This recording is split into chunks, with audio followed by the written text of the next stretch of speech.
Hello বন্ধুরা, আজকে চলে এসেছে একটা নতুন ইন্টারেস্টিং ভিডিও নিয়ে। আমার কাছে একটা দেখতে পাচ্ছেন ব্লুটুথ স্পিকার, যেটা আমরা ফোনের সাথে কানেক্ট করে বাজাই। আমি এখানে কিছু কিছু ব্লুটুথ স্পিকারের উপর কাজ করেছি। এইখানে আপনারা দেখতে পাচ্ছেন দুটো সুইচ দেওয়া আছে। এই সুইচটা দিলে বন্ধুরা এখানে দেখতে পারবেন এই এলইডিটা জ্বলছে। আর এই যে আমি রেগুলেটরটা বসিয়েছি, এটাতে বন্ধ করা হয় আবার অন করা হয়, মানে স্পিডটাকে জোর নিয়ন্ত্রণ করা হয়। দেখতেই পাচ্ছেন বন্ধুরা, খুব সহজে আমার কাছে দিয়ে এটা হচ্ছে সুইচ অফ করে দিলাম।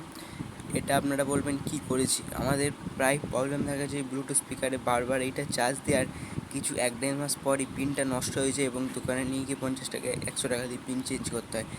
কিন্তু এইটা আমি তৈরি করেছি যার জন্য আমাকে আর বারবার চেঞ্জ করতে হবে না এবং এটি বহুত দিন পর্যন্ত চলতে পারবে।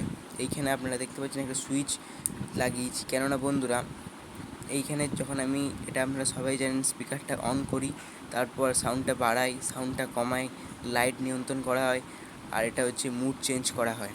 এইখানে আমি একটা ফুটো করেছি, মানে যেটা এখানে একটা পিন গুঁজে পিন থেকে যে দুটো তার বেরোবে, ওই দুটো তার দিয়ে অন্য একটা স্পিকার বাজাতে পারবো। তখন এতে যে স্পিকার লাগানো আছে, তখন বন্ধুরা এইটা টিপে দিলে এই স্পিকারটা বন্ধ হয়ে যাবে, এটা বাজতে শুরু করবে। আপনারা বলবেন যে এইটা একবার টিপলেও তো স্পিকারটা বন্ধ হয়।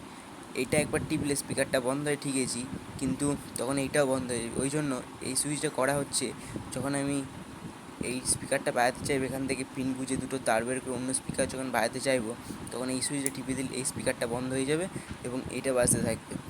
এবং এই যেটা আমি করেছি, পুরো মডিউলটা কেমন ধারা করেছি, যদি আপনারা দেখতে চান তাহলে কমেন্টে লিখে যান পার্ট 2। আজকে এতটুকুই। যদি দেখতে ভালো লেগে থাকে একটা লাইক সাবস্ক্রাইব করে দেবেন। আজকে এতটুকুই, টাটা, বাই বাই।